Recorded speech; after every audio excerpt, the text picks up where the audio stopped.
परम प्रभु श्री अरविंद मोर आत्मार साथी समस्त अपाभी से शुभेच्छा सब नमस्कार।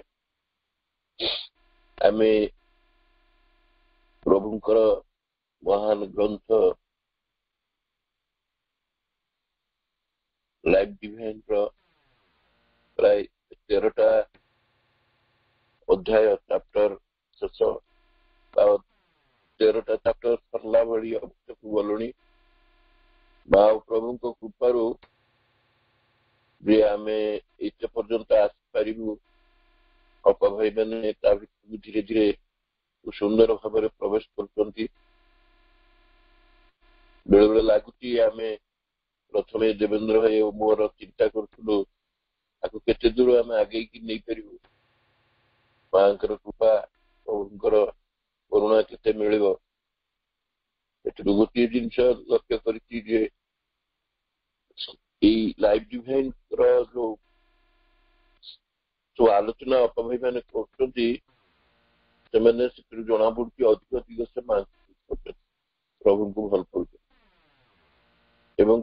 जो सब प्रवेश कर दायित्वटा दे यहाँ ही हूँ सबुठ यथार्थ मनोभाव चैप्टर 13 चैप्टर 9 पैराग्राफ प्राय 2-3 थर आलोचना तेणु मुझे डिटेल आलोचना करूनी किंतु ये 9 पैराग्राफ टा आम बहुत उपयोगी ये उपयोगी ये जो चैप्टर टाइटल अच्छी डिवाइन माया ये ही प्रभु सुंदर भाव डिवाइन माया कौन बुझे आम जहाँ जानिले गत चैप्टर पढ़ुले तार गोटे 2टी इंपोर्टेंट पॉइंट केवल मुझे कहबी जे अनंत चित शक्ति जी कि सृष्टि को गढ़ी अनंत शक्तिर परिणति सृष्टि भितर आम कहीं कहीं इंटरपोज कर गढ़ा और परिणति भितर इंटरपोज करवा गोटे किए कौन प्रकृत में बाधक किए हो गोटे प्रश्न आम गत पैराग्राफ आसला से गोटे आम जानिले जे यूनिवर्सल गोटे लॉ विश्व जागतिक विधान वैज्ञानिक मानकर भी गोटे विधान अच्छी वैज्ञानिक मानकर विधान माने आध्यात्मिक वैज्ञानिक से गोटे तत्व तेणु ये सब थिबा सत्वे गोटे इंटरफेरेंस होची गोटे इंटरफेरेंस होची माने इंटरपोज गोटे गोटा ता भितर गोटे जमी खंजी दिया तो मतलब प्रश्न उठुची जिते कॉन्शियसनेस इनफाइनाइट कॉन्शियसनेस रो सेल्फ अवेयरनेस अच्छी से कौन मुक्त भाव सृष्टि की निर्माण कर पार न ये सृष्टिर प्रक्रिया कहीं गोटे धारा जाऊँगी गोटे विधान को मानिक कहीं जाऊँगी भी आ गोटे प्रश्न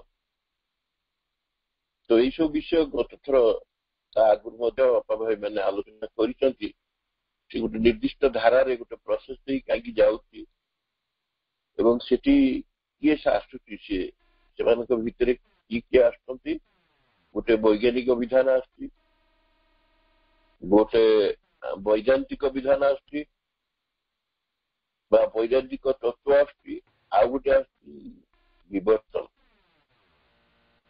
विवर्तन तार से तो केवल स्थिर हेनी तेणु विवर्तन सहित से तार देखिए आत्मा को जीवा पड़ो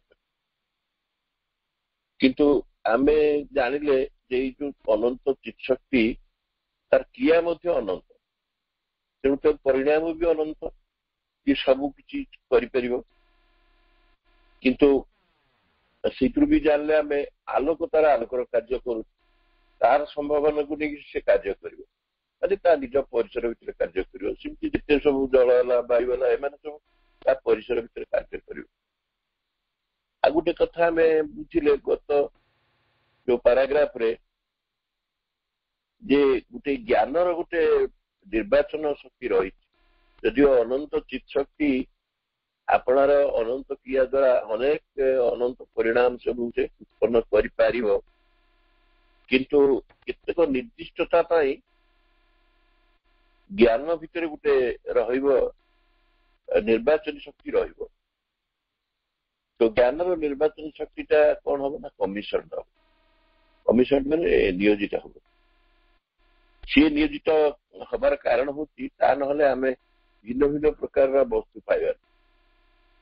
ସେଇଠି ମାୟାର ଶକ୍ତି। ଭିନ୍ନ ଭିନ୍ନ ବସ୍ତୁ ପାଇବାରେ ଅର୍ଥ ଭିନ୍ନ ଭିନ୍ନ ଜୀବ ସକଳ, ସେମାନଙ୍କର ଆକାର, ସେମାନଙ୍କର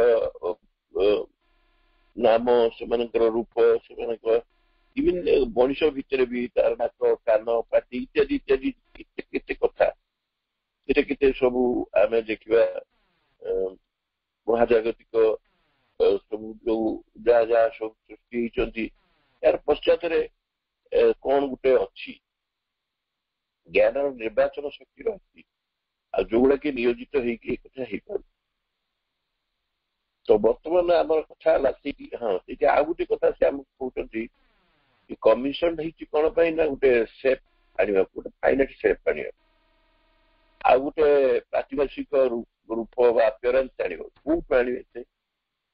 ତାର ମେନ୍ ସୋର୍ସଟା ଯୋଉଟା ଆମେ ଗତ ଆଲୋଚନା କରିଛୁ ସେଇଟା ହଉଛି infinite reality. Out of the infinite reality. Infinite reality ହଉଛନ୍ତି ଅନନ୍ତ ବ୍ରହ୍ମ। ସେ ଅନନ୍ତ ବ୍ରହ୍ମ ହଉଛନ୍ତି ସୋର୍ସ। ତାଙ୍କରି ପାଖରୁ ଏଇସବୁ ଆସିପାରିବ। ସେଇଥିରୁ ଆପିୟରାନ୍ସ ଆସିବ, ସେଇଥିରୁ ସେପ୍ ଆସିବ, ଫାଇନାଇଟ୍।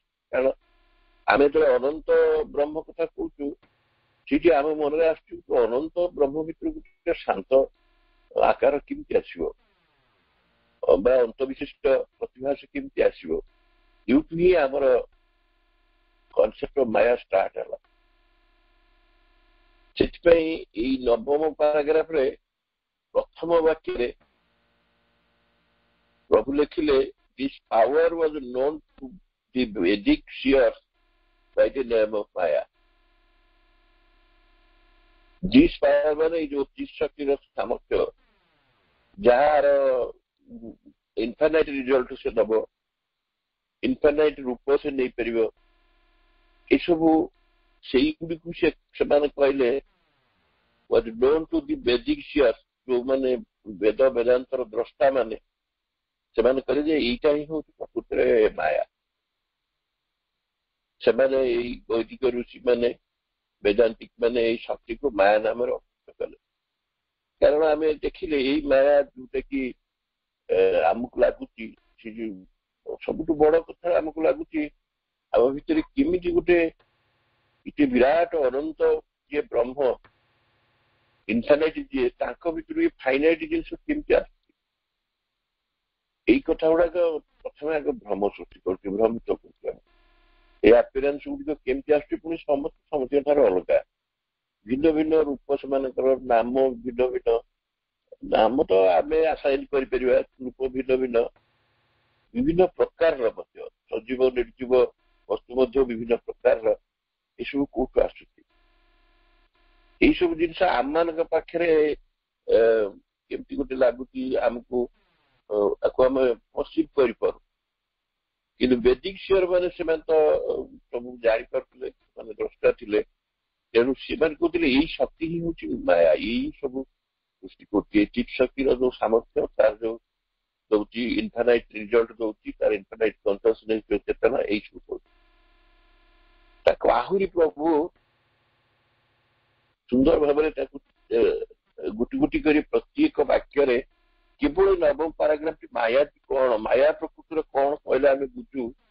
ଆମେ ଯୋଉ ସାଧାରଣ ଭାବରେ ନନ୍ ଡୁଆଲିଷ୍ଟିକ ମନୋଜୀବୀରୁ ବୁଝିଛେ ଯୋଉ ମାୟା ସମ୍ବନ୍ଧରେ ଆମେ ଶଙ୍କରାଙ୍କଠୁ କନସେପ୍ଟ ପାଇଛୁ, ଇଏ ସେଇ ମାୟା ବିଷୟରେ ନୁହେଁ। ଏଇଟା ଡିଭାଇନ ମାୟା। ଏଇ ଡିଭାଇନ ମାୟା ତାକୁ ଆମେ ଗୋଟେ ଇଲ୍ୟୁଜନ ଭାବରେ ନବାନି, ମାନେ ଗୋଟେ ବିକ୍ରମ ବୋଲି ନବାନି। ଏ ମାୟା ଏକ ଚିତ୍ ଶକ୍ତିର ବା ତାରି ହିଁ ରିଜଲ୍ଟ, ଅନନ୍ତ ତାର ପରିଣତି। ତ ବର୍ତ୍ତମାନ ତାକୁ ପୁଣି ଇଲଷ୍ଟ୍ରେଟ କରି ପ୍ରଭୁ କହୁଛନ୍ତି ମାୟା means for then the power of infinite consciousness to comprehend, contain itself, and measure out, that is to say, to form, for form is the delimitation, name and shape out of the vast, illimitable truth of infinite existence. ମାନେ ଏଇ ଗୋଟିଏ ବାକ୍ୟରେ ସବୁ କଥା ସେ ରଖିଦେଇଛନ୍ତି।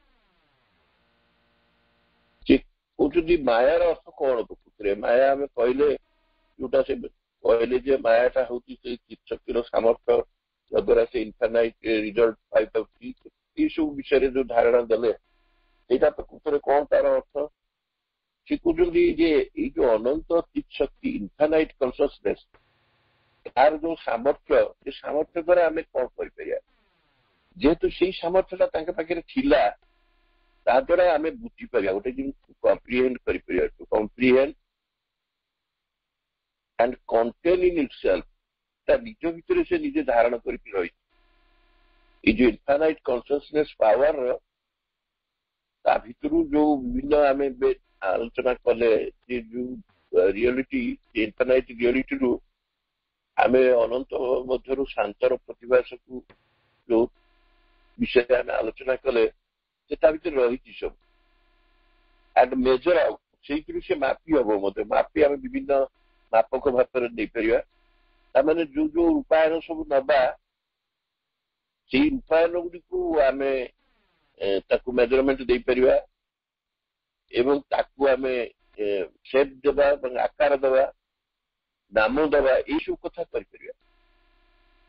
କିଏ କରିପାରିବ?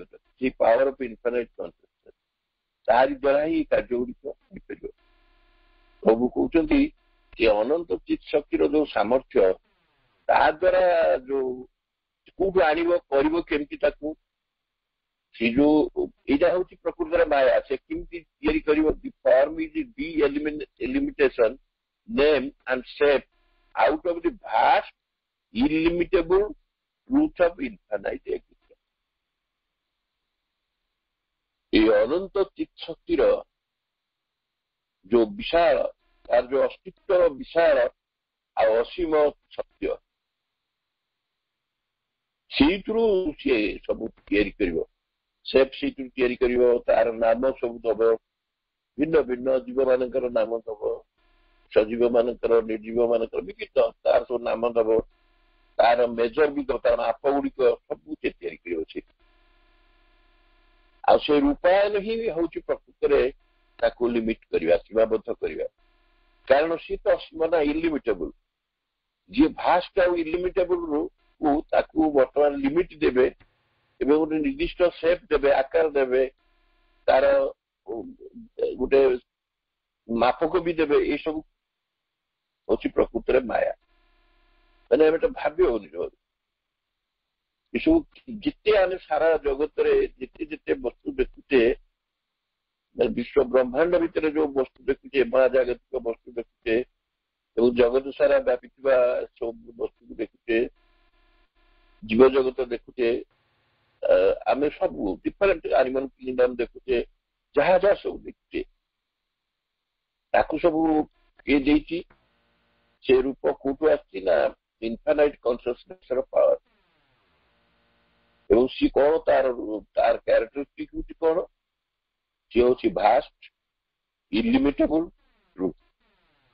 ସେ ଯୋଉ ଅନନ୍ତ ଅସ୍ତିତ୍ୱ ବା ଚିତ୍ ଶକ୍ତି, ତାର କ୍ୟାରେକ୍ଟରିଷ୍ଟିକ ହଉଛି ସେ ବିଶାଳ ଏବଂ ଇଲିମିଟେବୁଲ, ଅସୀମ। ସେ ତାକୁ ଆମେ ମାପି ପାରିବା, ଅମେୟ। ସେ ତାର ଭିତରୁ ଏସବୁ ଆସୁଛି।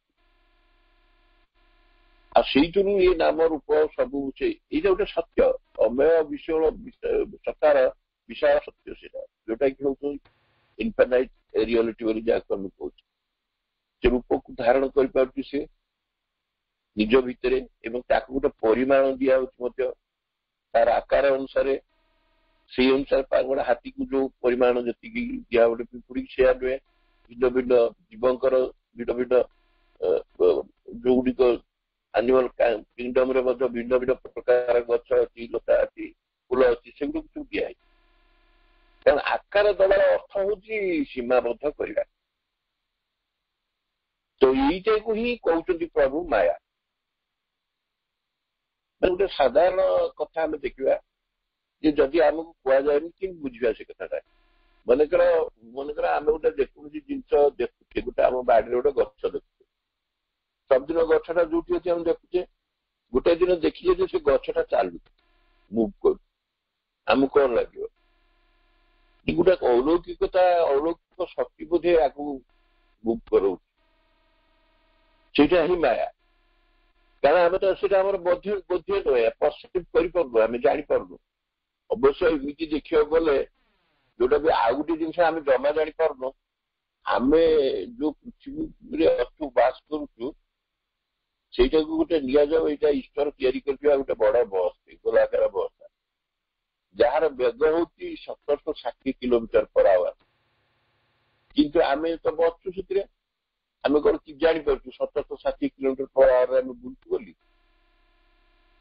प्रकृत से तो ये केते गुड़े जिनस आमको जे आम मोर आमर बुद्ध भितर ना ये बुद्ध भितर ना साधारण गोटे कांचटा दिंतु कि आम गोटे फटोटा देखु श्रीकृष्ण फटो कांचरे से फटोटा आम आड़ को पलि आस श्रीकृष्ण बाहरी चल चल के आस कि आमको डाके हाथ ठाई डाक आस टे मत जो देखा चाहूँ कथा से ही माया कारण यहाँ केवे आम परसिव कर संभव आम जो मनटी पाई से मनर बोध्य सामर्थ्य भितर आम जापर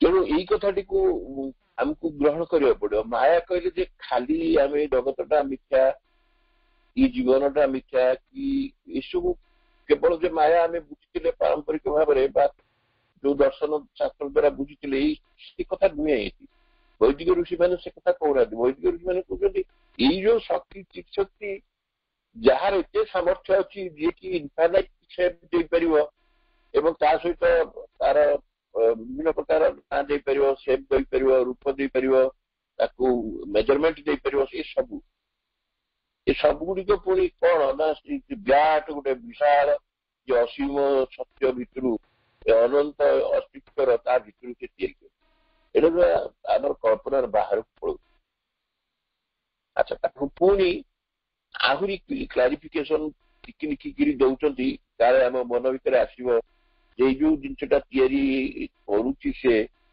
जद्वारा हो पारुची सी प्रकृत कौन से तो स्थिर अवस्था पुणी कौटू सी आसला पुणी एक्टिव है कहीं आम भी देखुचे ना जिते सब ये जगत जो दृश्यमान जगत प्रातिभाषिक जगत आम देखुचु केते गुड़े जिनस रिलेटिवली रेस्ट अच्छी आते गुड़े जिन मुवमेंट भी कर तेणु आम पाखे आसुची सी क्या द्वारा हो सी गोटे माया द्वारा सृष्टि हो माया द्वारा एक कथा हो कौन it is by Maya that the static truth of essential becomes order truth of the active being. Static truth of essential मान जो सत्यता स्थिर अच्छी जहाँ भीतर स्पंदन ना मुवमेंट ना सी ही कौन कर माया द्वारा से जो स्वरूप सत्तार जो एसेंशियल पार्टा जोटा माने स्पंदन रहित सत्य सीटा कौन करुच्ची becomes the order truth of activity. Order truth माने गोटे श्रृंखलाबद्ध क्रमबद्ध सत्य ये सत्य रूप से स्पंदित हो सक्रिय हो जाए एक्टिव बीइंग सक्रिय सत्ता हो जाए और कहते कौन to put it into more metaphysical language out of the supreme being in which all is all without barrier of separation, separative consciousness emerges the phenomenal being in which all is in each and each is in all.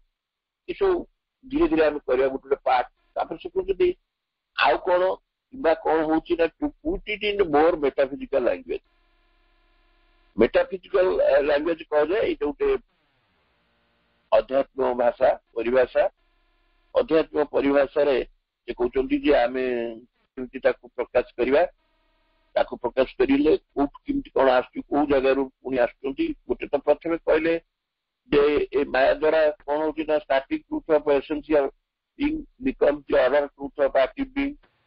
पुणी कहते to put it in a more metaphysical language, out of the supreme being in which supreme being कहले परम सत्ता भितर आम जदि आध्यात्मिक तत्व बा शास्त्र तत्व भित्तिक शास्त्र परिभाषा आम जदि प्रकाश करवा आम देखा परम सत्ता भितर कौन अच्छी सब ता भितर कौन अच्छी परम सत्ता भितर समस्त अच्छा समस्त भितर गोटे डिफरेन्सिएसन रही निश्चित जड़े अन्य जन कौन डिफरेन्सिएसन भितर पुणी केमती माने आसुच्च जी आसुच्च सेपरेट बीइंग होके आसुच्च ना से चेतनागत स्तर में सामान अच्छा किंतु आकार रूप रूपरे रूपायन कि परिमाण अनुसार कि केमती से अलग होती ये कथा प्रभु बुझाते कहते सुप्रीम बीइंग है परम सत्ता भितर ऑल इज ऑल माने सबकि भितर ऑल इज ऑल माने सबकि होती सब कौन होता without barrier of separative consciousness very very important thing without barrier of separative consciousness ये भिन्नता विभेदता थिबा जो चेतना से चेतनार किसी बैरियर ना विदाउट एनी बैरियर प्राचीर किसी ना जो भेद चेतना तार प्राचीर किसी ना से संपूर्ण से मुक्त सुप्रीम बीइंग भितर जी अच्छा जी ऑल इज ऑल भितर किसी एक कथा ना कौन ना ना भेद चेतनार बंधन प्राचीर ना मुक्त से मुक्त हो कुआड़े आसुच्च इमर्जेस दि फेनोमेनल बीइंग होती जो आम देखु जो प्रातिभाषिक सत्ता से भाव में इमर्ज कर पुणी से कौन in which all is in each समस्ते से प्रत्येक भितर अच्छा and each is in all for the play of existence which existence समस्ते प्रत्येक भितर अच्छा प्रत्येक समस्त भितर अच्छा कौन से अस्तित्व लीला कौन ना क्या भितर ना play of existence with existence play of consciousness play of force with force delight with delight मैंने आम ये देखिले कौन आम सचित आनंद जानुचे सचित आनंद हूँ existence conscious force and delight तेणु ये प्रभु बुझेले जे सी जो परम सत्ता ता भितर सबकि ऑल इज ऑल जोटी किसी बैरियर नाही जोटी प्राचीर नाही अवरुद्ध होने भेद चेतनार बंधन भितर से रही ना कौन सी पाचेरी घेरे रखिपारे से मुक्त पूरा से मुक्त चेतना से केमती बाहर कौन हो बाहर ना से प्रातिभाषिक सत्ता हो बाहर जा भितर all is in each and it is in all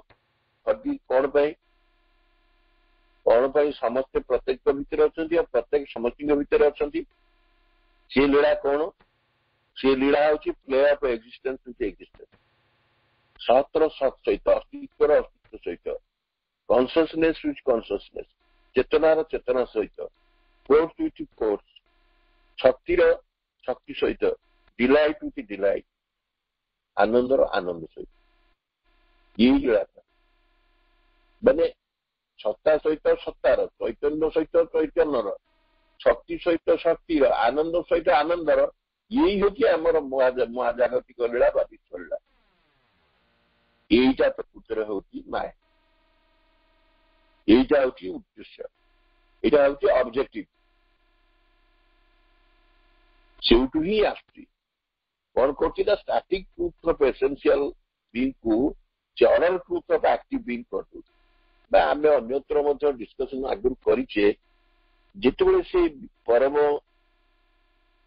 परात्पर जो अल्टीमेट रियलिटी सी जिते निजे चाहते स्टैटिक अवस्था डायनामिक अवस्था को जीवा गोटे ନିରବ ନିଶ୍ଚଳ ବ୍ରହ୍ମ ଅବସ୍ଥାରୁ ସଚଳ କ୍ରିୟାଶୀଳ ସ୍ପନ୍ଦନ ଯୁକ୍ତ ଗୋଟେ ବ୍ରହ୍ମ ଭାବରେ ପ୍ରକାଶିତ ହେବାକୁ ଯାଉଛନ୍ତି। ଏକ୍ଜାକ୍ଟଲି ସେଇଆ ହଉଛି। ସେ କିନ୍ତୁ ସବୁ ଭିତରେ ଅଛନ୍ତି। ଆମେ ସେଇଠି ମଧ୍ୟ ସେଇ ମେଟାଫିଜିକାଲ ଲାଙ୍ଗୁଏଜ ବା ସେଇ ପରିଭାଷାକୁ ଆମେ ପ୍ରୟୋଗ କରିପାରିବା। ସୁପ୍ରିମ ବିଙ୍ଗ କେମିତି, ତାଙ୍କ ଭିତରେ କିଏ ସବୁ ଅଛନ୍ତି। All is in all without any barrier. ସେଠି ବି ବ୍ୟାରିୟର କିଛି ନାହିଁ, ସେପାରେଟିଭ କନସିୟସନେସ୍ ନାହିଁ। ସେମାନେ ସମସ୍ତ ଏ ସକଳ ନିଜେ ହେଇଯାଇଛନ୍ତି। ଏ ସମସ୍ତ ପ୍ରାତିଭାସିକ ଜଗତ ଯୋଉଠିକି କିଛି no distinction. All is in each and each is in all. କଣ ପାଇଁ?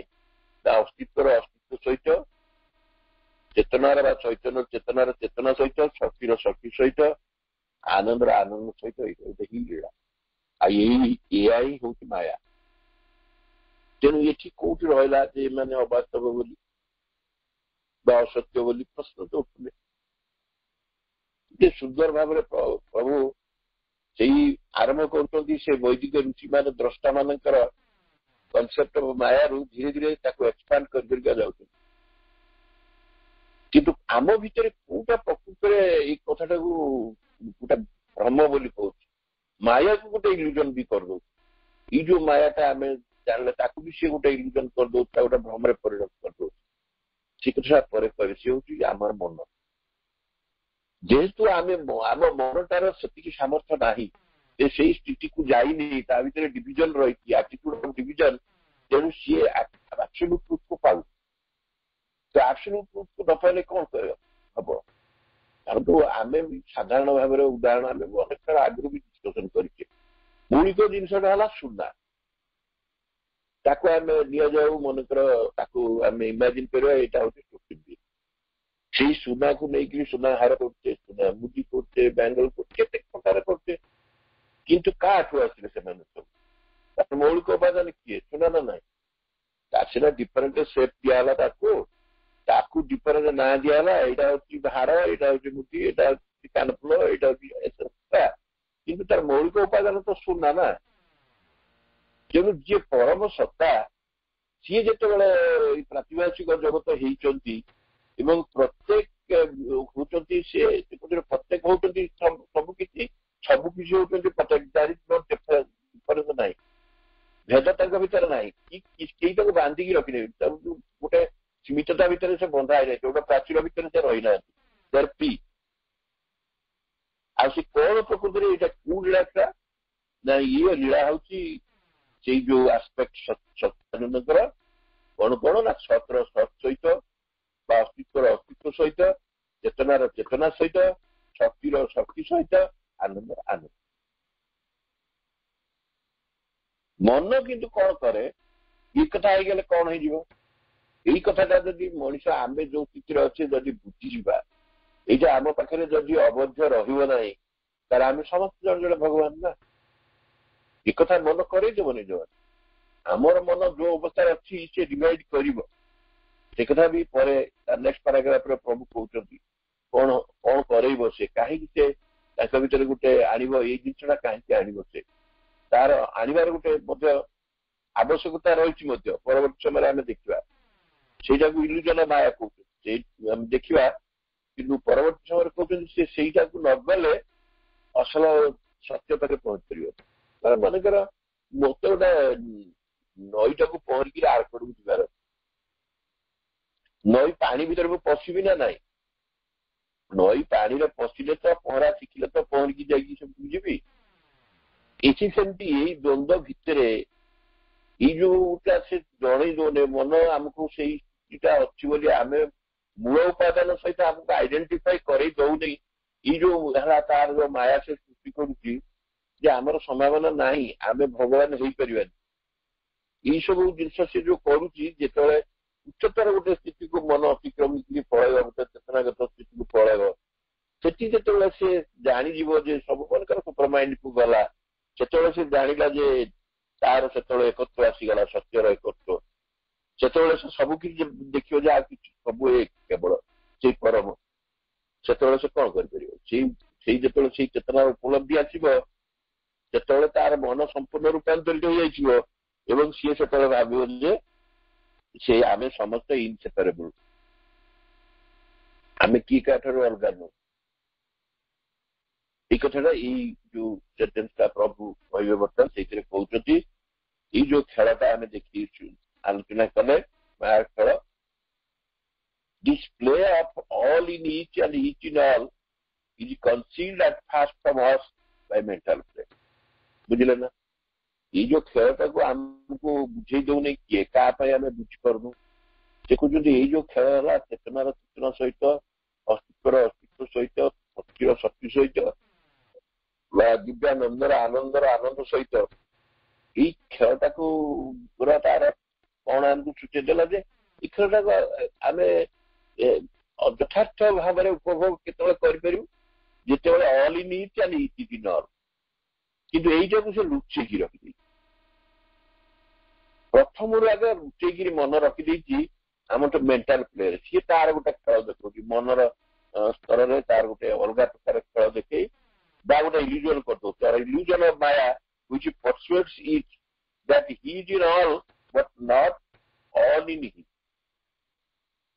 ये जो डिवाइन माया ऊपर गोटे मायार गोटे भ्रांति नहीं आसुचे सी आ गोटे इल्यूजन किए मन मन तार गोटे नहीं आसुची तार निज प्ले द्वारा मनर तार खेल द्वारा आमको कनसिल करके रख कौन ना जोटा आमको परसुएड करुच्ची ये कौन परसुएड करुच्ची जो जानते all in each and each in all एवं विदाउट एनी सेपरेशन विविधता अभेदता नथिला ये कहूची जे it that is in all but not all in it सी सब भीतर अच्छी किंतु ता भीतर समझते ना से कौन गोटे सेपरेटिव बिंग सेपरेट भी यही मन यही जिनटा को इंट्रोड्यूस कर मन आवारनेस यूनिटी रखलानी से कहला सब बीइंग गुडिक सेपरेटेड तेणु से कहला that he is in all as a separated being सब भीतर अच्छी से किंतु गोटे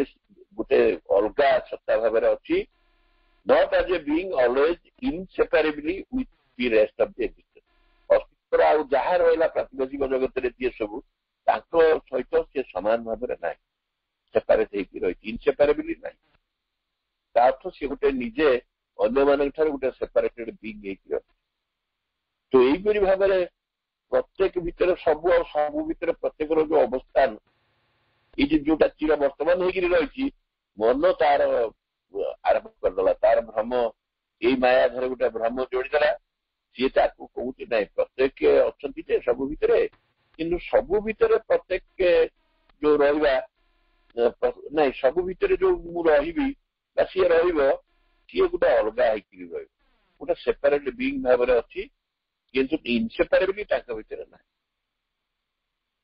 तो सी लुचेदेला लुकायित होगी रही आम सब रहीचु सबुरी भितर रहीचु आम भितर समस्या ना माया आम प्रत्येक एमती गोटे भ्रम आनीदेला जे आम समस्त समस्त अलग अलग तो ये कथाटा प्रभु कहीं कहले यहाँ हूँ कथाटा आम जापर मनकर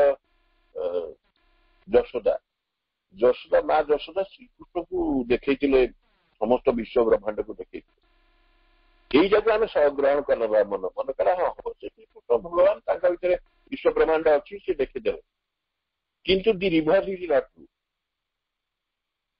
जशोदा भीतर जो विश्व ब्रह्मांड अच्छी यहाँ सत्य अर्जुन देखले क्या अर्जुन को देखले श्रीकृष्ण सारा विश्व ब्रह्मांड को देखेदेले भितर भितर जो बहटा था मुझे मारी पाप करी एगुड़ा सब देखेदेले किंतु the reverse is not true it's separate ये कथाटा मन से लुकायित भाव में रखला माया गोटे इल्यूजन सृष्टि करदेला जहाद्वारा कौन है ना सी मायाटा पुणी आम कौन कर बेले बेले गोटे प्रश्न आसे आम संसार में हमको भगवान सृष्टि कले कौन पे दुख देले जंत्रणा देले ये मौलिक प्रश्न समस्त पचार मूल दे न थे पुणी दूर कहीं कहते अतिक्रम जावाक कहीं कहते कि प्रकृत दुख जंत्रणा पाऊँ किए आमर अज्ञानता ही आमको जनाऊँ आम दुख जंत्रणा पाऊ ये दुख जंत्रणा जहाँ जहाँ किए पाऊ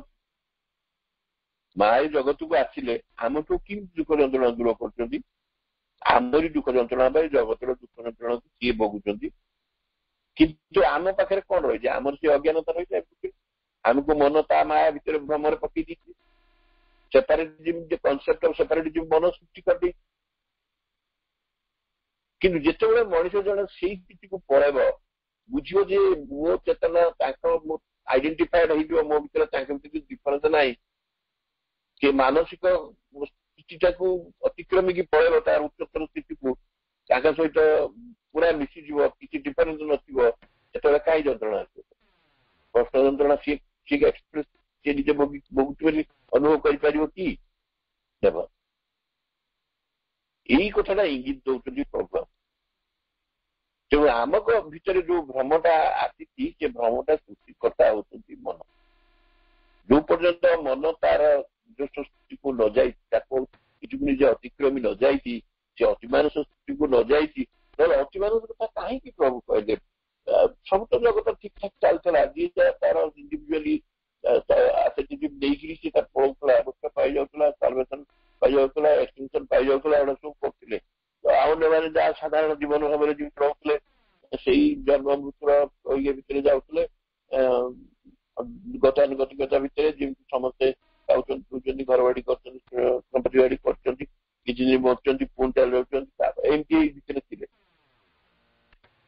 ତାପରେ ପ୍ରଭୁ କହିଲେ ଏଇଟା ଯୋଉ ଏରରଟା କେମିତି ସଲ୍ୟୁସନ ହବ ଏଇଟା ଗୋଟେ ତ୍ରୁଟି ମନର ଗୋଟେ ତ୍ରୁଟି ସେଟା କହିଲେ ଆଫ୍ଟରୱାର୍ଡସ୍ we have to emerge from the error into the supramental play ଏ ପର୍ଯ୍ୟନ୍ତ ପ୍ଲେ ଗୁଡାକ ପ୍ରଥମ ପ୍ଲେଟା ଦେଖେଇଲେ ସେଇଟା ହଉଛି ଅତି ଉଚ୍ଚ ସ୍ତରର ପ୍ଲେ ସବୁ ପ୍ଲେ କାହା ଭିତରେ ଯେ ଅସ୍ତିତ୍ୱର ଅସ୍ତିତ୍ୱ ସହିତ ଚେତନାର ଚେତନା ସହିତ ଆଉ ଶକ୍ତିର ଶକ୍ତି ସହିତ ଆନନ୍ଦର ଆନନ୍ଦ ସହିତ ସେଠି ଏଭ୍ରିଥିଙ୍ଗ ଇଜ ଦେୟାର ସବୁ କିଛି ଯେ ଲିମିଟେବଲ ହେଇପାରିବ ଭାଷ୍ଟଟା ସ୍ମଲ ହେଇପାରିବ ଅନନ୍ତଟା ଶାନ୍ତ ହେଇପାରିବ ଇତ୍ୟାଦି ଇତ୍ୟାଦି ସେ ଟ୍ରୁଥ କଥା ସେ କହିଲେ ଷ୍ଟାଟିକ ଟ୍ରୁଥଟା ଯୋଉଟା ଡାଇନାମିକ ହେଇପାରିବ ସେ ବିଙ୍ଗ ହେଇପାରିବ ତାପରେ ଆଣିଲେ ମନକୁ ମନ କଣ କଲା ନା ତା ଭିତରେ କନସିଡ କରି ରଖିଥିଲା ସେ କଥାଟା ସେ କହିଲା ଯେ ନା ନାଇଁ ସିଏ ଏଇଟା ସମ୍ଭବ ନୁହେଁ ସେ ଗୋଟେ ଇଲ୍ୟୁଜନ ଏଇ ଯୋଉ ମାୟା କନସେପ୍ଟ ଆମେ ବୁଝିଥିଲେ ଡିଭାଇନ ମାୟାକୁ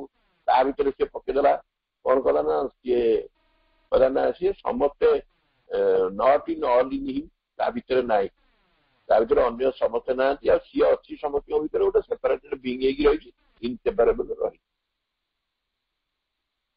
এইটা হচ্ছে ଗୋଟେ ଏରର ସବୁ କହିଲେ ଏଇଟା ହଉଛି ବଡ ତ୍ରୁଟି ସେ ତ୍ରୁଟିଟା କେମିତି ଦୂର ହବ ଦୂର ହେଇଛି କେମିତି କରିହବ କେମିତି ସମ୍ଭବ କରିପାରିବ ମନ ସେଇ ଯୋଉ ଭ୍ରାନ୍ତିରୁ ମୁକ୍ତ ହବ ସେ ମୁକ୍ତ ହବାର ସମ୍ଭାବନା ରହିଛି କଣ କଷ୍ଟ ସେ କିନ୍ତୁ ସମ୍ଭାବନାର ଯିଏ ଆମକୁ ପଜିଟିଭ ଆସୁରାନ୍ସ ପ୍ରଭୁ ଦେଇଛନ୍ତି ମା ବି ଦେଇଛନ୍ତି afterwards we have to emerge from the error into the supramental play ଆମକୁ ସେଠୁ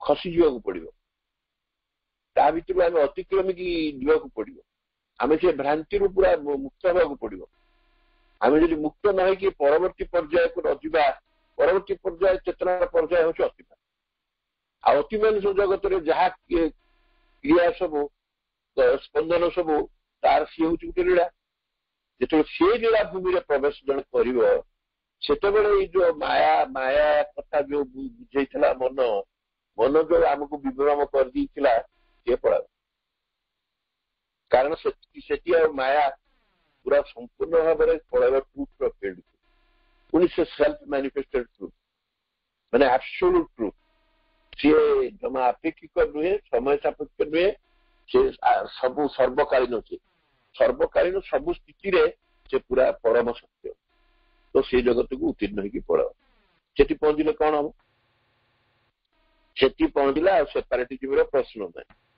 ଏକ ହିଁ ସତ୍ୟ ସବୁ ଅବିଚ୍ଛିନ୍ନ ଭାବରେ ଅନ୍ତର୍ନିହିତ ଭାବରେ ସେଇ ଏକତ୍ୱର ଭିତରେ ସେଇ ରହୁଛି ଆଉ ସେ ଏକତ୍ୱ ଭିତରେ ଯୋଉଟା ଇନସେପାରେବଲ ୟୁନିଟି ପ୍ରଭୁ କହୁଛନ୍ତି all the truth of maya where is ସେଟା ଅସଲ ଟ୍ରୁଥ ଅଫ ମାୟା ପଳେଇ ଆସିବ ଯୋଉଟା ଓରିଜିନାଲି ଆମେ ଡିସ୍କସନ କରିଥିଲେ ଯୋଉଟା ମାନେ ବୈଦିକ ଋଷି ମାନେ ବେଦାନ୍ତିକ ମାନେ ସେମାନେ ଜାଣିଥିଲେ ସବୁ ସେମାନେ ଏଇ ପରିଭାଷାରେ ମେଟାଫିଜିକାଲ ପରିଭାଷାରେ ବୁଝିଥିଲେ ସବୁ ପ୍ରକାଶ କରିଥିଲେ ପୁଣି ସେଇ ଟ୍ରୁଥ ପଳେଇ ଆସିବ ଯୋଉଠି ପ୍ରତ୍ୟେକ